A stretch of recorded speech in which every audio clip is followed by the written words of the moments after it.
बिहार में लोकसभा चुनाव 2024 को लेकर के सीटों के डिस्ट्रीब्यूशन जैसे जैसे क्लियर होते जा रहे हैं, जैसे जैसे बढ़ते जा रहे हैं, वैसे वैसे ये एक परसेप्शन बिल्डअप करने की कोशिश की जा रही है बहुत सारे खास करके भूमिहार लीडर के द्वारा कि भूमिहारों का संसदीय राजनीति में, बिहार के संसदीय राजनीति में धीरे धीरे उनकी भागीदारी, उनकी हिस्सेदारी कम की जा रही है।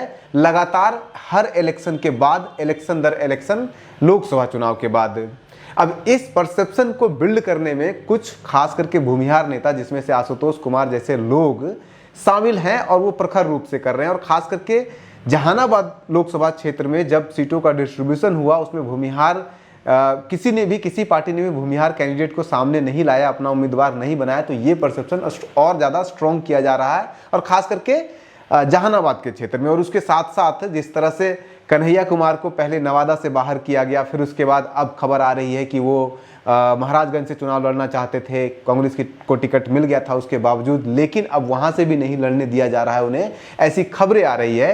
तो ये परसेप्शन बिल्डअप हो रहा है और उसको स्ट्रॉन्ग किया जा रहा है।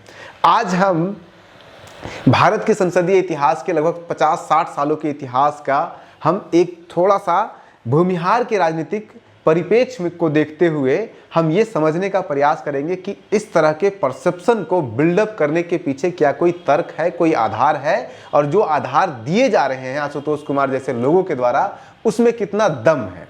तो शुरू करते हैं हम उस बयान से, जिस बयान में आशुतोष कुमार कहते हैं कि 9 लोकसभा क्षेत्रों पर भूमिहारों का हक हुआ करता था, उनका अच्छा खासा नंबर हुआ करता है, उनके अच्छे खासे वोट हुआ करते हैं। उन भूमिहारों के सीट को धीरे धीरे भूमिहार को उन सीटों से बाहर किया जा रहा है, वहां पे नहीं दिया जा रहा है। और उसमें से खास करके उन्होंने कहा था कि वैशाली, पाटलिपुत्रा, मोतिहारी, मुजफ्फरपुर और महाराजगंज ये कभी भूमिहारों का हुआ करता था, अब भूमिहारों का नहीं बचा है। और उन्होंने ये भी कहा कि नवादा, मुंगेर, जहानाबाद और बेगूसराय को भी धीरे धीरे खत्म कर दिया जाएगा भूमिहारों के लिए। और लेटेस्ट डेवलपमेंट इनके हिसाब से जहानाबाद था, जहां पिछले 2 चुनाव से किसी भी भूमिहार को टिकट नहीं दिया जा रहा है। अब हम इसको परत दर परत इसको खोलते हैं। शुरू करते हैं 2008 के परिसीमन से। 2008 के परिसीमन में बहुत सारे लोकसभा क्षेत्रों का जो उसकी कॉन्स्टिट्यूएंट असेंबलीज हैं उनको बदला गया। कुछ लोकसभा क्षेत्रों को इस बात से भी बदला गया कि पहले रिजर्व था, अब रिजर्व नहीं हुआ। कुछ लोकसभा क्षेत्रों का नए लोकसभा क्षेत्र भी बनाए गए। तो उसमें हम आपको 2 लोकसभा क्षेत्र के बारे में खास करके चर्चा करना चाहते हैं, और उसमें है नवादा और मुंगेर। नवादा का आप एग्जाम्पल लीजिए। नवादा SC रिजर्व सीट हुआ करता था, यानी कि 1971 के बाद आज तक, और 1962 में भी रिजर्व ही था ये सीट। 1971 के बाद आज तक कहीं वहां पे कोई भी भूमिहार कभी जीता नहीं, क्योंकि वो SC सीट रिजर्व रहा है 1977 से लेकर के 2008 तक, 2004 तक है। अब 2008 के बाद जब परिसीमन हुआ, तो 2008 के बाद 9 से लेकर के आज तक हर बार वहां पे सिर्फ भूमिहार सांसद ही बन रहे हैं। क्या अगर भूमिहारों को संकुचित किया जा रहा है, भूमिहार के संसदीय राजनीति में जो भागीदारी है, हिस्सेदारी, इसको संकुचित किया जा रहा है, तो क्या ये नवादा लोकसभा क्षेत्र 2008 के परिसीमन में भूमिहारों को गिफ्ट नहीं किया गया? और गिफ्ट नहीं किया गया तो फिर 2009 से लेकर के आज तक सारे भूमिहारी सांसद वहां पे क्यों बने हैं? और उस नवादा लोकसभा क्षेत्र को भूमिहारों के लिए और भी ज्यादा स्ट्रॉन्ग करने का प्रयास किया गया है 2008 के परिसीमन में। और वो ऐसे प्रयास किया गया है कि 2008 से पहले जो लोकसभा क्षेत्र हुआ करता था नवादा, उसमें अतरी विधानसभा भी शामिल होता था। अतरी विधानसभा क्षेत्र 2008 में नवादा से बाहर कर दिया गया, और उसके बदले शेखपुरा जिले का बरबीघा विधानसभा क्षेत्र है, उसको नवादा में शामिल किया गया। अब इसमें खेला देखिए कैसे हुआ है, भूमिहारों को कैसे इसमें पक्ष लिया गया है कि अतरी जो लोक विधानसभा क्षेत्र है वहां पे राजपूत, और उसके सबसे ज्यादा वहां पे यादव हैं, मुजहर हैं और राजपूत हैं, उसको बाहर कर दिया। एक यादव बहुल क्षेत्र को बाहर किया गया, और उसके बदले जो आपका बरबीघा को लाया गया, वो बरबीघा भूमिहार बहुल है। पूरे नवादा लोकसभा कॉन्स्टिट्यूएंसी में किसी एक विधानसभा क्षेत्र में सबसे ज्यादा भूमिहार कहीं है तो वो है बरबीघा में, जो कि पहले नहीं होता था। और इस तरह से 2008 के परिसीमन में नवादा को भूमिहारों के लिए और ज़्यादा स्ट्रॉन्ग करने के लिए ये खेल खेला गया। उसके बावजूद अगर हम कहते हैं कि भूमिहारों को वीक किया गया है, तो कम से कम नवादा में तो वीक नहीं किया गया है। इसके पीछे दूसरा आर्गुमेंट ये भी है कि नवादा को अगर भूमिहारों को गिफ्ट नहीं किया गया है 2008 के परिसीमन में, तो 2008 के परिसीमन में क्या जरूरी था? अगर किसी को भूमिहारों को क्रश करना था, भूमिहारों को संकुचित करना था, तो नवादा को फिर नहीं किया जाता general seat declare, SC seat ही रहता, क्योंकि यहीं पे बगल में हाजीपुर भी है, लोकसभा क्षेत्र है, जिसको 1977 से लेके आज तक उसको एससी ही रखा गया, उसको जनरल में नहीं कन्वर्ट किया गया। नवादा का ही पड़ोसी है गया, गया को भी कन्वर्ट नहीं किया गया, सिर्फ नवादा को कन्वर्ट किया गया, एससी क्षेत्र से जनरल में बनाया गया। और उस एससी क्षेत्र से जनरल में बनाने के कारण नवादा लोकसभा से अब एक भूमिहार कैंडिडेट हर बार जीत रहा है। तो ये क्या गिफ्ट नहीं है क्या भारत की संसद में भूमिहारों के लिए? पहला पॉइंट। अब आप देखिए एक और पॉइंट इसमें जोड़ लीजिए कि सपोज कीजिए कि गया और हाजीपुर इन दोनों में से किसी और को जनरल घोषित कर दिया जाता और नवादा को एससी रहने दिया जाता, तो क्या गया में कभी भी भूमिहार जीत पाते? वहां पे या नहीं, या तो यादव जीतते या नहीं तो फिर राजपूत जीते। अपर कास्ट से होते तो राजपूत जीते, और अगर बैकवर्ड से होते, ओबीसी से होते, तो यहाँ पे यादव जीते, क्योंकि इन्हीं दोनों की सबसे ज्यादा वहां पे संख्या है। उसी तरह से हाजीपुर में आ जाइए, हाजीपुर में भी राजपूत जीतते या नहीं तो फिर यादव जीतते, यही होता, क्योंकि यादव की संख्या सबसे ज्यादा है। जो हमने कॉन्स्टिट्यूंसी रिपोर्ट आपको नवादा का भी बना के दे दिया है और आपको हमने हाजीपुर का भी बना के दे दिया, उसमें आप जाके देखेंगे सारे के सारे कास्ट फैक्टर को यही इंडिकेट करता है। तो पहला लोकसभा क्षेत्र गिफ्ट किया गया है 2008 में भूमिहारों के लिए नवादा का। अब दूसरा आ जाइए, मुंगेर का लोकसभा क्षेत्र आ जाइए। मुंगेर का लोकसभा क्षेत्र जो पहले हुआ करता था, जो 2008 से पहले हुआ करता था, उस 2008 वाले मुंगेर के लोकसभा क्षेत्र में आप हमें बताइए कि कौन ऐसा भूमिहार लीडर है जो वहां पे लगातार जीत रहा था। उस समय का जो मुंगेर लोकसभा क्षेत्र हुआ करता था, उसमें बेगूसराय से लेकर के और नीचे लंबा लगातार पुल, इधर नॉर्थ का भी, साउथ का भी, नीचे लखीसराय से लेकर के जमुई तक का क्षेत्र उसमें आता था, और उसको चेंज किया गया। चेंज कैसे किया गया कि मुंगेर लोकसभा क्षेत्र से जमुई का जो एरिया, जहां पे राजपूत या नहीं तो यादव या नहीं तो फिर जो चमार जाति हैं, पासी जाति हैं, उनका बहुलता है, उसको बाहर किया गया। और उसके बदले जो 2 विधानसभा क्षेत्र को मुंगेर में शामिल किया गया, उसमें से हैं 2 बाढ़ और मोकामा, और बाढ़ और मोकामा दोनों के दोनों भूमिहार बहुल क्षेत्र है।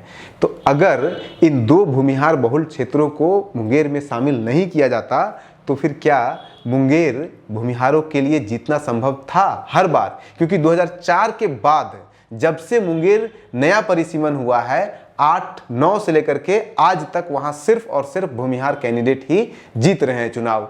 तो गिफ्ट नंबर 2 2008 के परिसीमन में भूमिहारों के लिए था मुंगेर का लोकसभा क्षेत्र।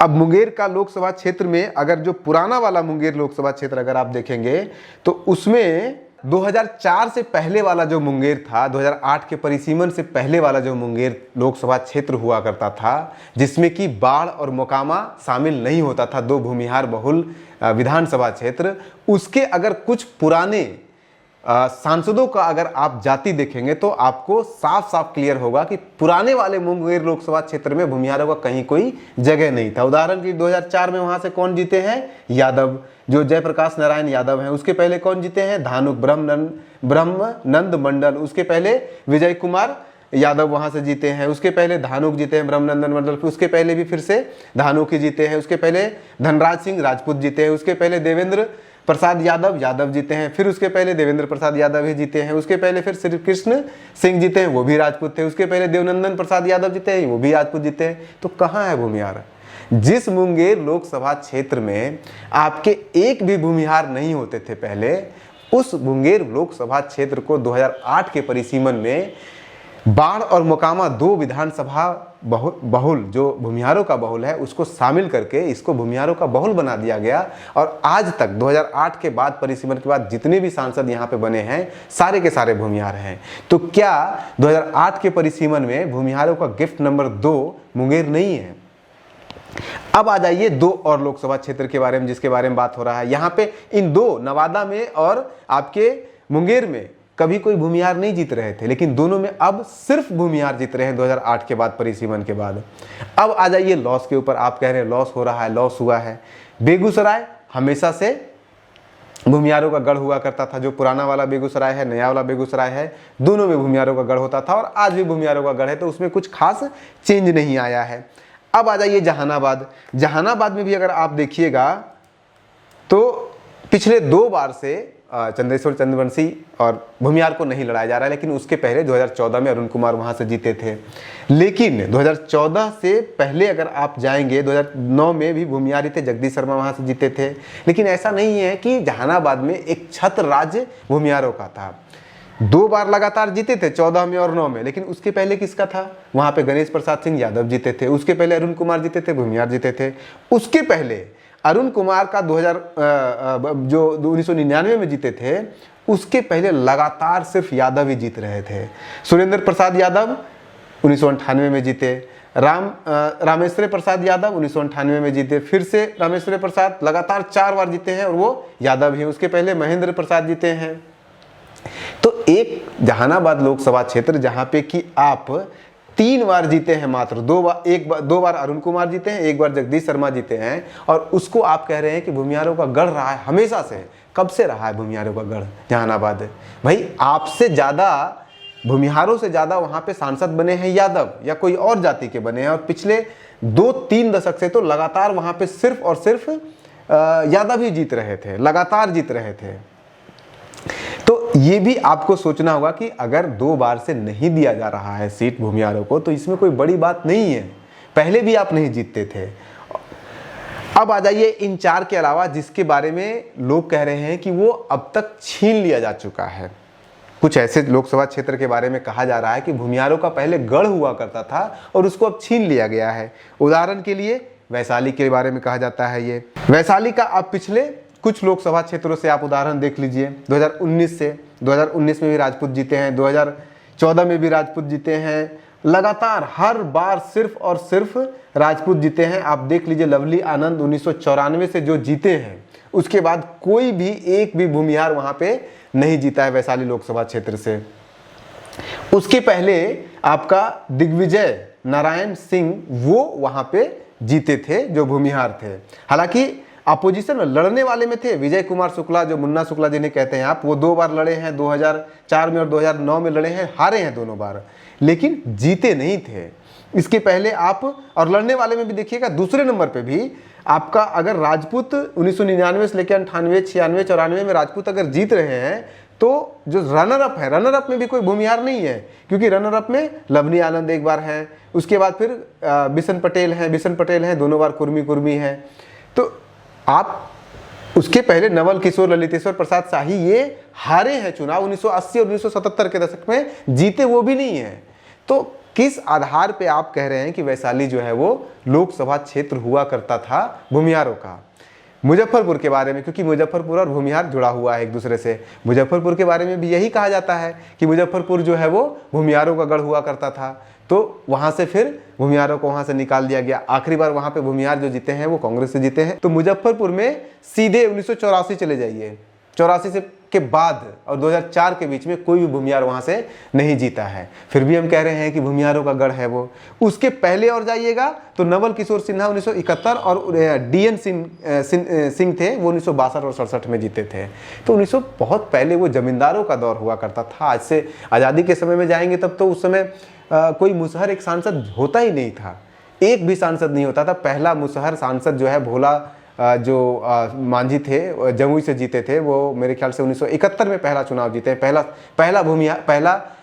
मुसहर सांसद बने थे। तो उस समय नहीं बने थे, इसका मतलब क्या है? कभी जमींदारों का दौर होता था, सिर्फ राजपूत ही राजा हुआ करते थे, कभी सिर्फ क्षत्रिय राजा हुआ करते थे। तो वो दौर तो अब नहीं हो सकता है।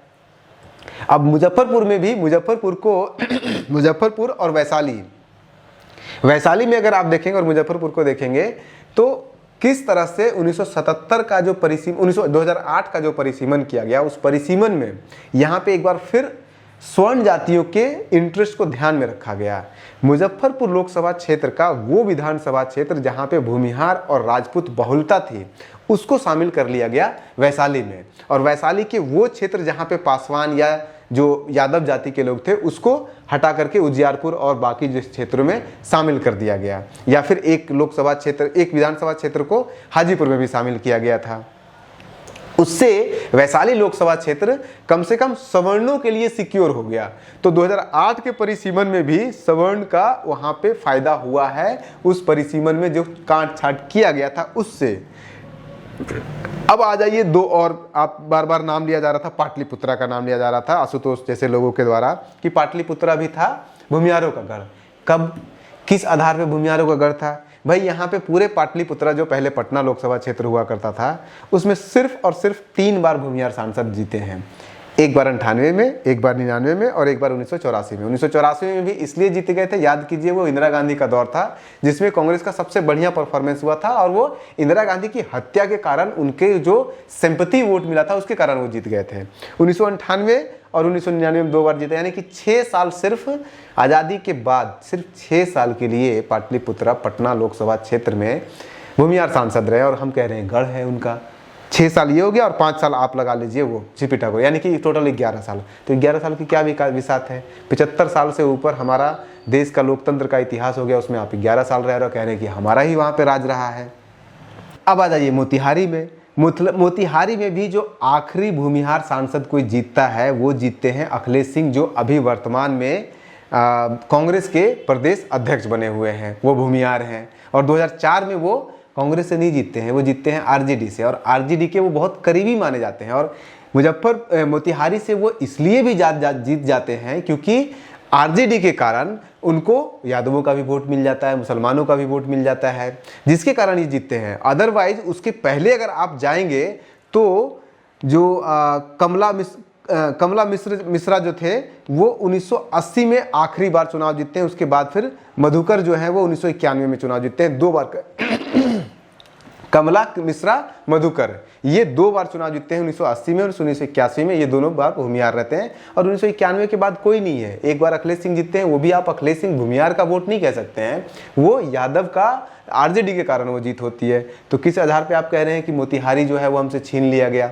और अगर आप इसको काउंट भी कर लेते हैं तो आज़ादी के बाद मात्र सिर्फ 3 सांसद भूमिहार के रहे हैं और उसको हम कह रहे हैं कि हमारा गढ़ है।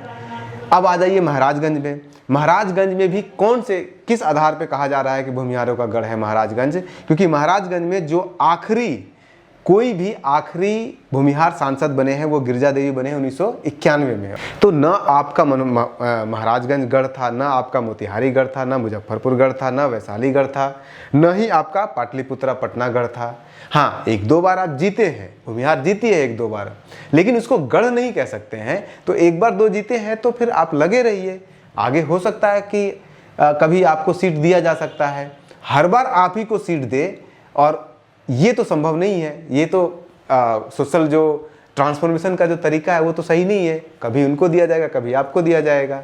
तो ये, और खास करके 2008 के परिसीमन में मैंने आपको बार बार 3 एग्जाम्पल आपको दिया कि किस तरह से 2008 के परिसीमन में भूमिहारों को सपोर्ट किया गया है, भूमिहारों को के लिए 3 लोकसभा क्षेत्र को सिक्योर किया गया है। नवादा जो एससी था ही नहीं, भूमिहार वहाँ एससी सीट रिजर्व था, वहाँ भूमिहार लड़ ही नहीं सकते थे, उसको भूमिहारों के लिए ओपन किया गया।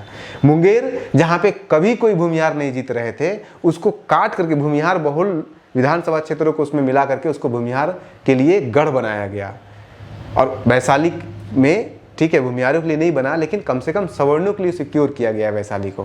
तो ये 2-3 आधार हैं जिस आधार पे हमें ये समझने की जरूरत है कि भूमिहारों के लिए 2008 का परिसीमन कोई गलत नहीं हुआ है। हाँ, आप सांसदों की संख्या में देखेंगे तो सांसदों की संख्या भी आप देख लीजिए। 2004 में आपके कितने सांसद थे? 4 सांसद थे। 2009 में 4 सांसद थे। 2014 में 4 सांसद थे। 2019 में 3 सांसद हुए हैं। 1 सांसद कम हुआ है वहाँ पे, और उसके पीछे कारण वही था कि जहानाबाद हो गया था, गड़बड़ हो गया था। लेकिन अभी इस बार 3 सांसद की संभावना लग रही है। आपको नवादा सिक्योर लग रहा है, आपका गिरिराज सिंह बेगूसराय सिक्योर लग रहा है, उसके अलावा एक और सीट आपका सिक्योर लग रहा है। अभी कन्हैया कुमार का बाकी है, या तो कन्हैया कुमार लड़ेंगे आपका महाराजगंज से, यानी तो अरुण कुमार भी लड़ सकते हैं महाराजगंज से। तो जो ये अफवाह कह सकते हैं इसको, या जो भी परसेप्शन बनाया बिल्डअप किया जा रहा है कि भूमिहारों को बार बार संकुचित किया जा रहा है, इस परसेप्शन को सही से समझने की ज़रूरत है, आंकड़ों के आधार पर इसको परखने की ज़रूरत है, इसमें हमें बहने की ज़रूरत नहीं है। बने रहिए न्यूज़ हंटर के साथ, खबर के पीछे की खबर हम दिखाते रहेंगे आपको, और लोकसभा चुनाव तक बने रहिए। नमस्कार।